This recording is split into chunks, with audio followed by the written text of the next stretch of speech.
Halo semuanya, kami dari kelompok 11 yang beranggotakan Yosepenlus, Samuel Hokiananda, Catherine Putri, Olivia Aldora, Aprilia Putri, Alfasya Herman, dan Kevin Alvito akan mempresentasikan mengenai psikologi industri dan organisasi.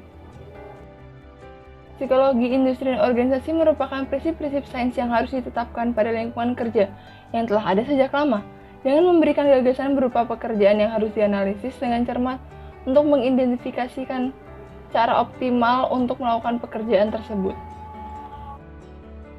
Psikologi industri merupakan bidang psikologi yang lebih tua dari bidang psikologi industri dan organisasi, yang berorientasi pada perusahaan dan berfokus pada peningkatan efisiensi dan produktivitas sesuai dengan sumber daya manusianya, serta memiliki 4 penekanan. Yang pertama, analisis pekerjaan, proses yang dilalui untuk menentukan tanggung jawab posisi pekerjaan. Berikutnya, seleksi karyawan. Setelah posisi ditentukan, tugas manajer perekrutan adalah memilih yang terbaik dari antara kumpulan rekrutan. Berikutnya, latihan. Fase kunci pelatihan adalah orientasi, pelatihan formal, mentoring, atau pendampingan. Berikutnya, penilaian kerja. Penilaian kerja merupakan evaluasi kesuksesan seorang dalam memenuhi tujuan organisasinya. Berikut langkah-langkah dalam menyeleksi karyawan.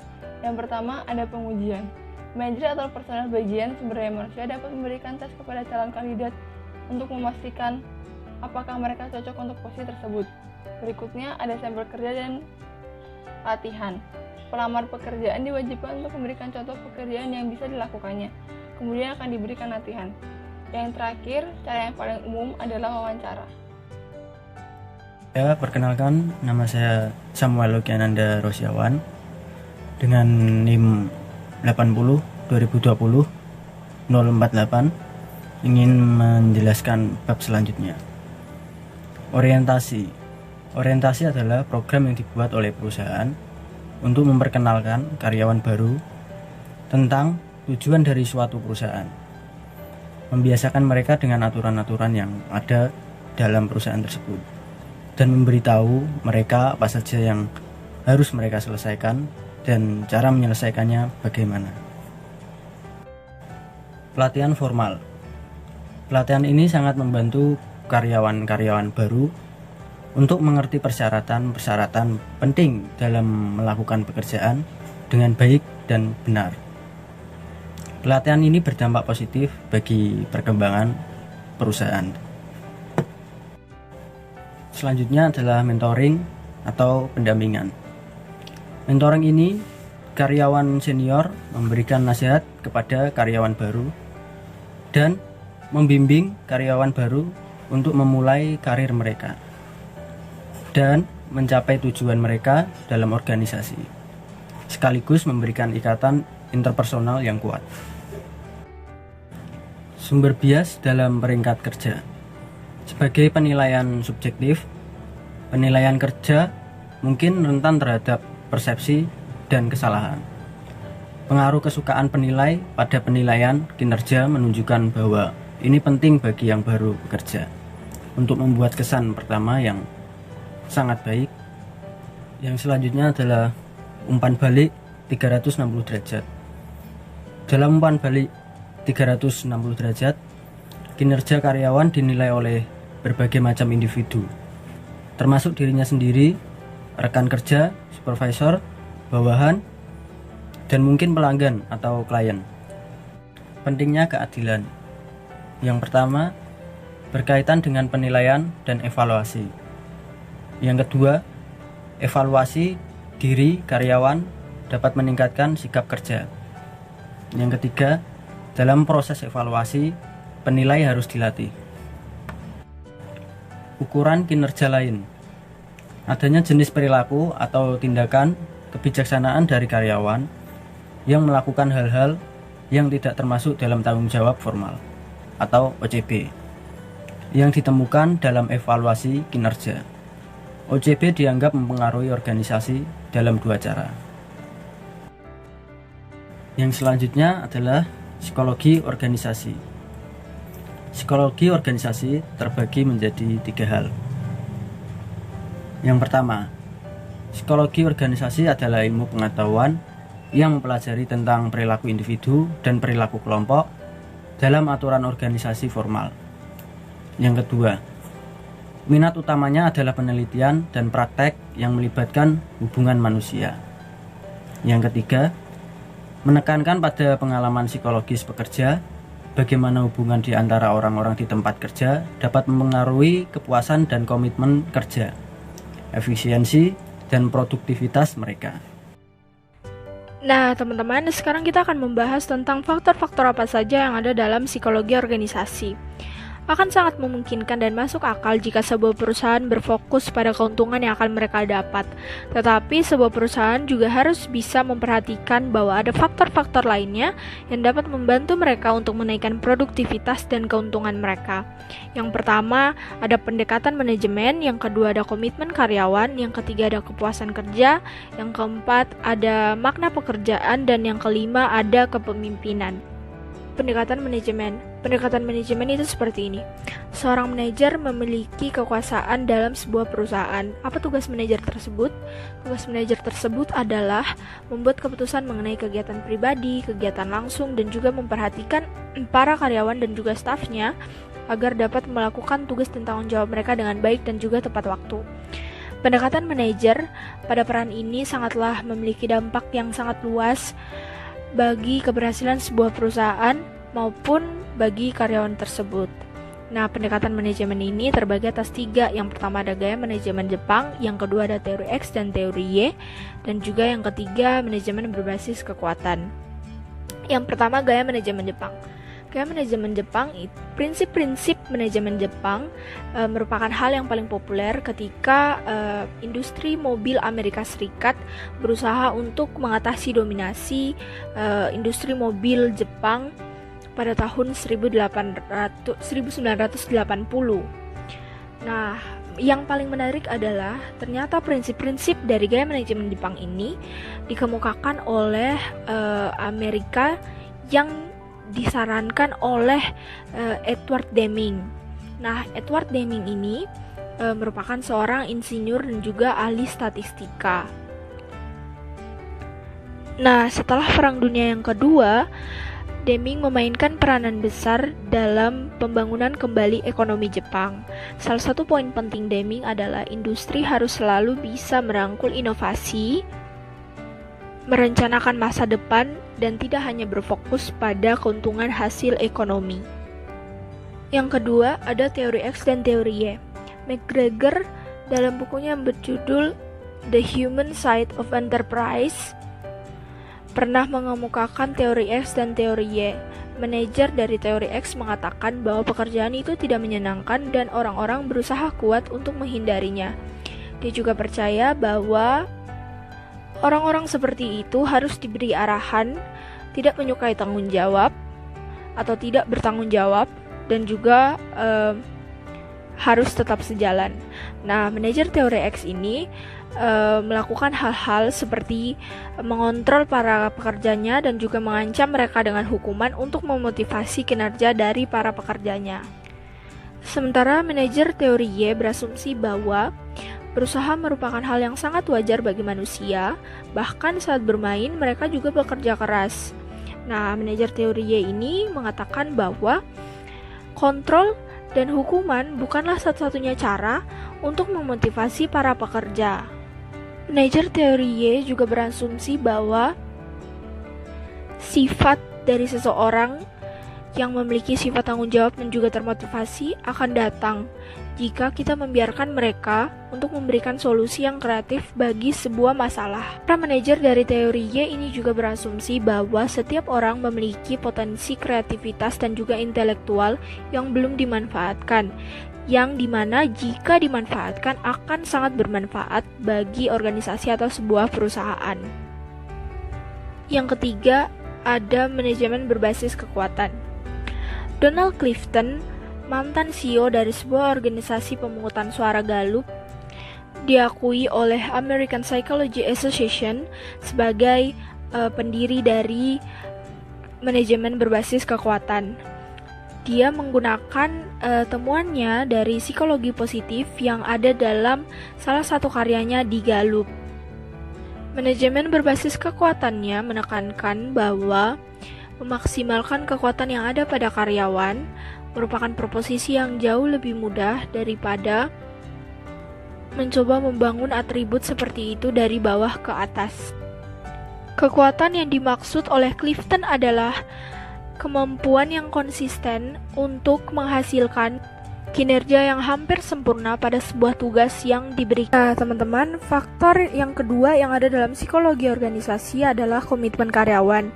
Komitmen karyawan terbagi atas 3. Yang pertama, komitmen afektif, komitmen kontinuitas, dan juga komitmen normatif. Komitmen afektif mengacu pada keterikatan emosional seseorang dengan tempat kerjanya. Seseorang yang memiliki komitmen afektif yang kuat sangat dekat dengan tujuan organisasi dan ingin menjadi bagian darinya. Nah, komitmen afektif ini dianggap menghasilkan prestasi kerja yang lebih baik dan luar biasa karena orang yang memiliki komitmen afektif ini cenderung bekerja lebih keras. Yang kedua ada komitmen kontinuitas. Nah, komitmen kontinuitas ini berasal dari persepsi karyawan yang mengatakan bahwa jika dia keluar dari perusahaan itu hanya akan memakan banyak biaya, terutama biaya ekonomi dan juga biaya sosial.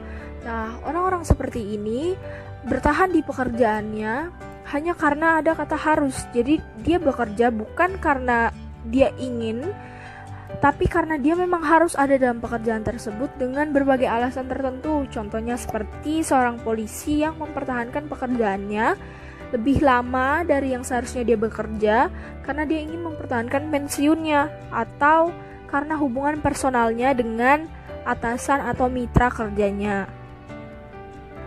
Orang-orang seperti ini juga takut dengan pemikiran bahwa mereka harus berupaya untuk mencari pekerjaan yang baru.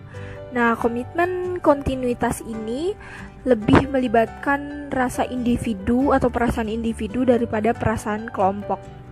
Yang ketiga ada komitmen normatif. Komitmen normatif ini merupakan sebuah rasa kewajiban atau tanggung jawab dari seorang individu karena investasi yang telah dilakukan sebuah organisasi atau perusahaan terhadap pengembangan diri dan profesional orang tersebut. Contohnya seperti sebuah perusahaan atau organisasi membayar atau mensubsidi pendidikan orang tersebut. Nah, maka dia akan merasa bahwa dia berhutang budi dan harus bertahan pada sebuah perusahaan atau organisasi tersebut. Faktor yang ketiga yang ada dalam psikologi organisasi adalah kepuasan kerja. Kepuasan kerja adalah tentang sejauh mana seseorang merasa puas dengan pekerjaannya. Di masa lalu, orang-orang hanya melakukan apa yang orang tua mereka lakukan untuk mencari nafkah, tetapi di masa kini, seiring dengan berkembangnya zaman, perubahan kondisi ekonomi dan juga perubahan sosial memungkinkan lebih banyak individu untuk mengakses pendidikan dan juga pekerjaan. Hingga sekarang pertanyaannya bukan hanya tentang apakah pekerjaan itu dapat menghasilkan uang yang dapat disimpan di bank atau apakah pekerjaan itu dapat menghasilkan makanan di atas meja, tetapi juga tentang apakah seseorang merasa puas dengan pekerjaannya. Semakin bahagia seseorang dalam pekerjaannya, dikatakan semakin puas juga mereka. Nah, ada sebuah studi yang mengatakan bahwa kepuasan kerja tidak tergantung pada jumlah uang itu sendiri, tetapi lebih kepada persepsi karyawan tentang seberapa adil gaji yang diberikan kepada mereka. Nah, teman-teman, faktor yang keempat yang ada dalam psikologi organisasi adalah makna dari pekerjaan. Pekerjaan definisikan orang dengan cara yang fundamental. Itu berarti orang-orang mengidentifikasikan diri dengan pekerjaan dan pekerjaan membentuk banyak aspek di kehidupan mereka. Pekerjaan juga berpengaruh pada lokasi rumah, persahabatan, kesehatan, kegiatan rekreasi, dan bahkan status keuangan. Perspektif individu tentang pekerjaan mereka dan tempatnya dalam kehidupan mereka berdampak pada kehidupan mereka secara umum, pada tempat kerja mereka, dan bahkan kinerja mereka.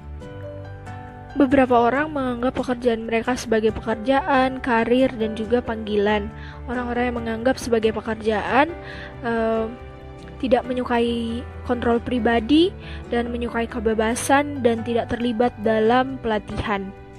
Sedangkan orang-orang yang menganggapnya sebagai karir, menganggap itu sebagai batu loncatan menuju perubahan atau kemajuan yang besar.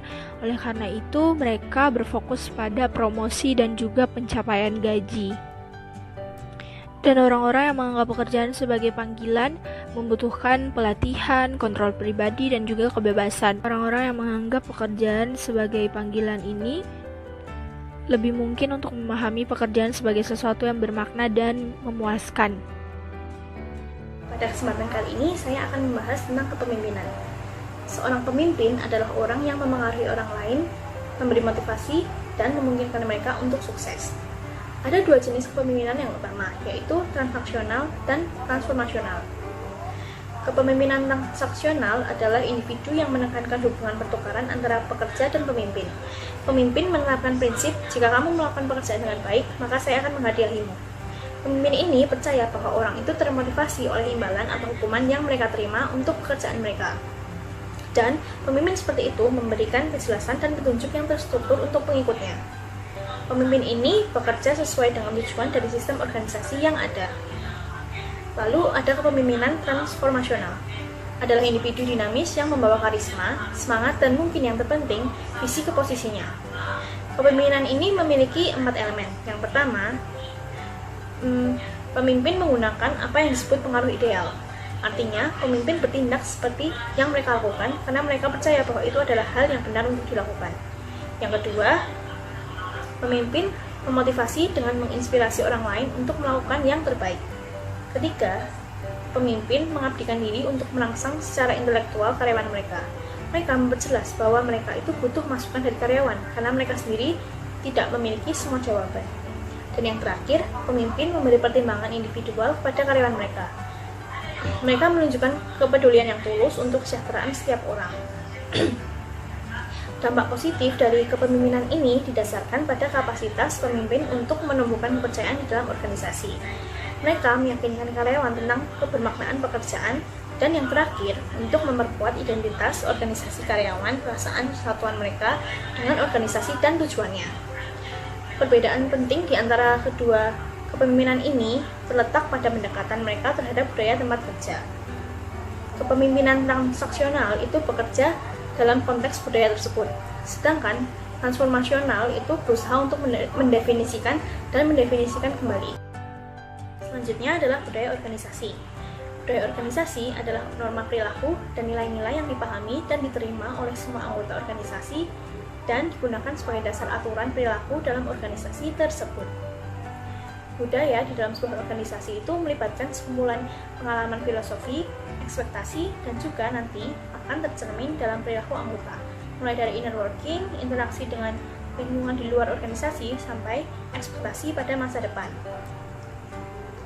Budaya organisasi juga dapat diartikan sebagai suatu pola atau sistem yang berupa sikap, nilai, norma perilaku, bahasa, keyakinan, ritual yang dibentuk, dikembangkan dan diwariskan kepada anggota organisasi sebagai kepribadian dari organisasi tersebut, yang membedakannya dengan organisasi lain, serta menentukan bagaimana kelompok berpikir dan beraksi terhadap lingkungan yang beragam, serta berfungsi untuk mengatasi masalah adaptasi internal dan eksternal.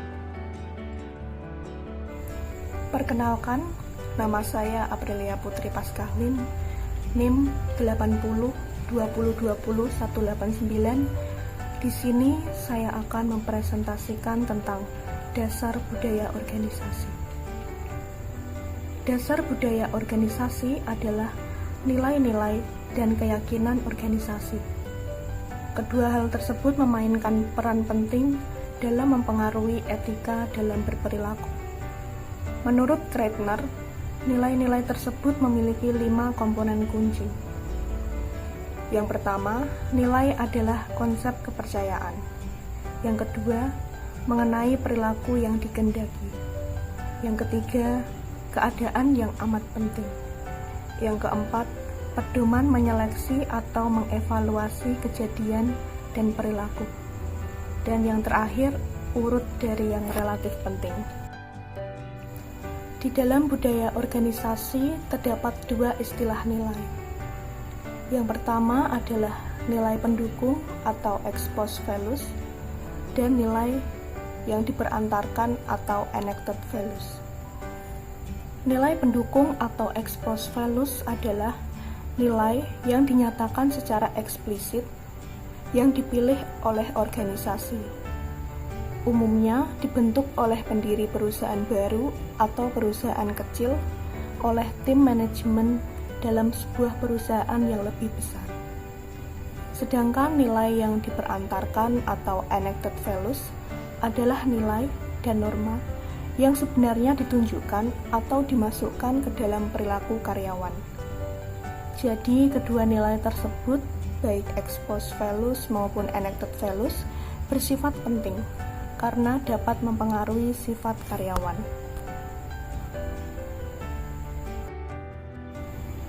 Selanjutnya adalah fungsi dan peran budaya organisasi. Secara umum, fungsi dan peran organisasi adalah sebagai berikut. 1. Menambah nilai kepemilikan dan menaikkan loyalitas karyawan. 2. Sebagai alat untuk mengorganisasikan anggota. Yang ketiga, memperkuat nilai organisasi. Yang keempat, sebagai mekanisme untuk mengontrol perilaku di dalam lingkungan kerja. Yang kelima, mendorong untuk meningkatkan kinerja. Selain itu, menurut Robbins, budaya organisasi berperan menetapkan batasan dan mengantarkan suatu perasaan identitas bagi anggota organisasi. Kreitner juga mengatakan bahwa budaya organisasi memberikan identitas organisasi kepada karyawannya dan memudahkan komitmen kolektif. Dari beberapa fungsi yang telah disebutkan di atas, dapat disimpulkan bahwa budaya organisasi memiliki fungsi yang positif untuk pengelolaan organisasi terhadap masalah eksternal maupun internal dalam suatu organisasi. Perkenalkan, nama saya Alifasya Herman, NIM 8020202229.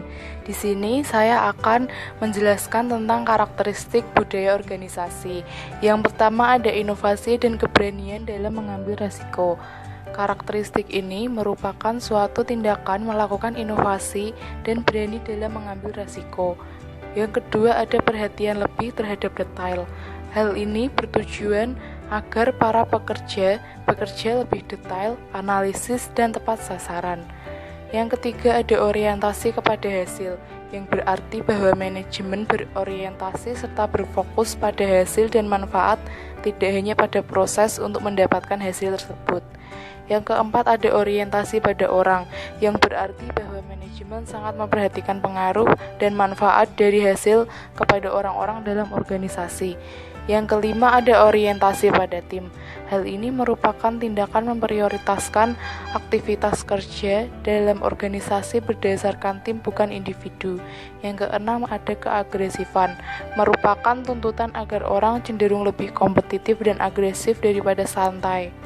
Yang terakhir ada stabilitasi. Stabilitasi merupakan situasi di mana aktivitas organisasi lebih menekankan pada menjaga status quo dalam perbandingannya. Dimensi budaya organisasi. Budaya organisasi dapat dirasakan keberadaannya melalui perilaku anggota dalam organisasi tersebut. Hal ini dapat dilihat dari pola cara berpikir, merasa, menanggapi, dan menuntun para anggota organisasi dalam mengambil keputusan maupun kegiatan lainnya dalam organisasi. Terdapat ahli mengemukakan bahwa pelaksanaan suatu budaya organisasi dapat dengan dimensi budaya organisasi. Dimensi budaya organisasi tidak diterapkan secara mudah, melainkan berdasarkan studi empiris. Studi empiris tersebut biasanya tidak dilakukan dengan sampel kecil, melainkan dengan sampel yang lebih besar, yang melibatkan beberapa organisasi. Yang hasilnya tidak ditemukan dimensi budaya yang berlaku secara umum, sehingga dapat ditarik kesimpulan bahwa memahami budaya organisasi melalui dimensinya dapat menggambarkan suatu budaya organisasi dari organisasi tersebut. Pembentukan budaya organisasi. Budaya organisasi diturunkan dari filsafat pendiri yang kemudian budaya tersebut akan mempengaruhi kriteria yang digunakan dalam merekrut anggota organisasi. Tindakan dari manajemen puncak tersebut akan menentukan iklim umum dari perilaku yang dapat diterima baik dan atau tidak. Tingkat kesuksesan dalam mensosialisasikan budaya organisasi tergantung pada suatu kecocokan nilai-nilai organisasi dalam proses seleksi maupun pada preferensi. Di dalam organisasi, terdapat organisasi yang positif. Ini berasal dari berbagai faktor, yaitu kepemimpinan yang aktif, kebijakan eksplisit, dan aspek yang kurang nyata seperti rasa pada organisasi.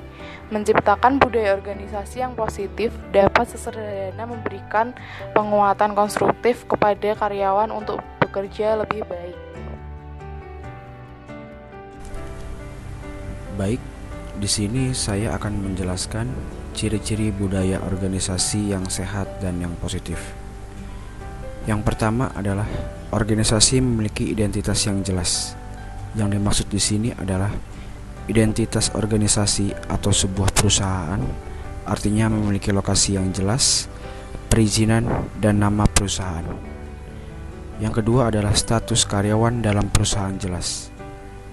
Yang dimaksud di sini adalah status karyawan ini ditunjukkan dengan adanya bukti konkret seperti tanda pengenal, kartu keluarga, baju seragam karyawan, dan sebagainya. Memiliki visi, misi, dan terbuka. Yang dimaksud di sini adalah visi dan misi adalah tujuan yang ingin dicapai bersama-sama dalam sebuah perusahaan, dan perusahaan memikirkan bagaimana cara mencapainya tersebut.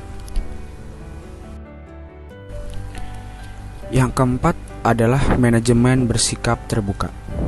Yang dimaksud manajemen terbuka di sini adalah manajemen mengajarkan berbagai hal yang berkaitan dengan penguatan produktivitas karyawan. Tujuannya adalah agar seluruh karyawan memiliki pemahaman tentang perusahaan. Yang kelima adalah memiliki aktivitas organisasi yang terarah. Organisasi yang sehat akan selalu membiasakan karyawan menjalankan tahapan perencanaan atau planning, tindakan atau action, dan evaluasi atau evaluation. Yang terakhir adalah memperhatikan kebutuhan karyawan. Memperhatikan kebutuhan karyawan di sini adalah dengan cara memfasilitasi training, workshop, menghargai inovasi yang dilakukan karyawannya, dan lain sebagainya.